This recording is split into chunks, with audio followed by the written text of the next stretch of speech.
The legacy media fixates on kinetic theater, artillery duels, and envoy visits related to conflicts like the one in Ukraine. This is a deliberate misdirection. The primary vector of modern state conflict is not the missile, it is silence.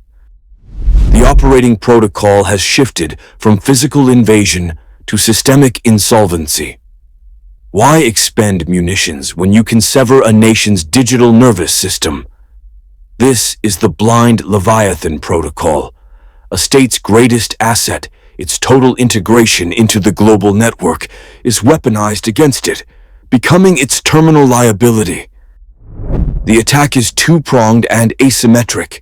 First, satellite blinding, jamming or disabling GPS and communication assets, inducing strategic paralysis. Second, and more critical, is submarine decapitation, severing the handful of undersea cables that carry over 97% of global financial and internet traffic, as detailed in RUSI threat assessments. The target is not the military, it is the society. The objective is not occupation, it is a solvency crisis. A nation is rendered a blind Leviathan, a military giant with no eyes, no ears, and no access to the global liquidity needed to function. This isn't theoretical. A recent DAVOS warning confirmed that for major powers, cyber insecurity now systemically outranks the risk of conventional war. The motive is not ideology, it is insolvency. When a state's economic and political liabilities exceed its assets, it defaults. A kinetic war is a solvency event, a violent, non-negotiable restructuring of a nation's balance sheet. It is the final mechanism to liquidate domestic political threats and reset external economic pressure. The primary domestic liability is the population. According to CSIS analysis, a protracted, unpopular war functions as an accelerant for internal collapse. Political capital is a finite resource. When it is exhausted, the leadership faces a solvency crisis not with foreign creditors, but with its own citizens. The regime itself becomes the liability. This internal weakness forces a pivot to asymmetry. The state, cornered and hemorrhaging economic viability, can no longer compete on conventional terms. Its weakness becomes the catalyst for a high-risk strategic shift. The protocol is observable. A supply chain decapitation, as seen in the Cuban energy crisis, creates systemic pressure that forces a desperate response. The math is unforgiving. A state facing certain economic death and internal revolt has only one remaining option: trade a guaranteed, slow collapse for a high-stakes kinetic gamble. The war is not an act of strength. It is the ultimate asymmetric response to engineered economic weakness. It is a launch-on-warning protocol against insolvency. The primary accelerant in this protocol is the collapse of kinetic cost. State-on-state warfare was once a solvency crisis by design, defined by massive capital expenditure. That era is over. According to analysis from RUSI, the Royal United Services Institute, a legacy kinetic asset like a main battle tank costs approximately $5 million in the current asymmetric model. Its primary counter is a $500 first-person view drone. The math is irrefutable. An adversary can deploy 10,000 lethal vectors for the price of a single legacy platform. This is the democratization of violence. The barrier to entry for projecting catastrophic force has been effectively zeroed out. Non-state actors and economically degraded states can now leverage a destructive capacity once reserved for superpowers. This economic inversion is the mechanism that forces escalation. When a state's conventional assets are rendered liabilities by cheap, asymmetric threats, its strategic calculus is backed into a corner, pushing it up the ladder toward its final strategic option. The primary battlefield is no longer geographic, it is systemic. We call these theaters gray zones, nations designated as proxy laboratories for a new class of economic warfare. While media attention is fixed on kinetic events like the Ukraine peace talks, the real protocols are being tested in the background. This isn't a mistake. It is a feature of the new global operating system. Observe the blueprint in Cuba. Reports confirm that following U.S. intervention in Venezuela, Cuba's vital fuel supply chain was severed, triggering a systemic energy crisis.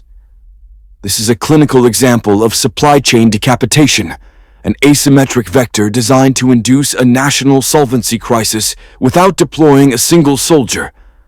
The objective is engineered internal collapse. This physical vector is paired with a digital one.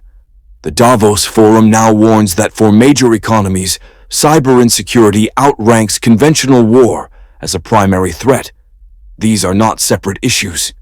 They are coordinated attacks on a nation's logistical and financial lifelines, designed to exhaust all non-kinetic defenses. Regional instability, such as the security warnings issued for parts of South Africa or even Canada, is consistently misdiagnosed as a local problem. Strategically, these are symptoms. CSIS analysis identifies these zones as staging grounds, controlled environments to measure the efficacy of financial sanctions and cyber attacks before they are aimed at a primary rival. The math is unforgiving. When these gray zone operations successfully corner a nuclear-armed state, pushing it toward insolvency and stripping its conventional options, a final calculation is triggered. RUSI confirms the model. The state's ultimate strategic liability becomes its only remaining asset. Asymmetric economic attack creates the mathematical certainty of an eventual, kinetic, launch-on warning response. The launch-on warning protocol is a relic of Cold War game theory, a systemic tripwire designed to ensure mutually assured destruction. The doctrine, as detailed in CSIS analyses, dictates that a state must launch its nuclear arsenal upon receiving credible warning of an inbound first strike. The logic is brutal. Waiting for confirmation of impact, launch on impact, guarantees the decapitation of your own command structure and retaliatory capability. The entire system is predicated on the integrity of early warning data. This is where the asymmetric vector becomes the primary accelerant. The Davos warning that cyber insecurity now outranks conventional war is not a theoretical exercise. It is the blueprint for a new kill chain. A sophisticated cyber attack does not need to steal funds or shut down a power grid to achieve a strategic objective. It only needs to blind the early warning system. This creates the fog of digital war. The command authority is presented with a binary choice based on corrupted or absent data. Is the radar blindness a system malfunction, or is it a deliberate attack designed to mask an incoming barrage of hypersonic missiles? The protocol's unforgiving timetable, minutes, not hours, removes the option for deliberation. The commander, stripped of reliable intelligence, is forced to assume the worst-case scenario. The fear of being rendered inert by a successful first strike becomes the dominant variable.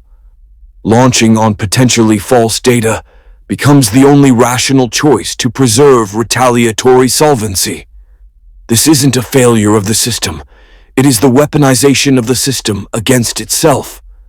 The non-kinetic attack forces a kinetic and potentially final response. The global operating system runs on data and logistics.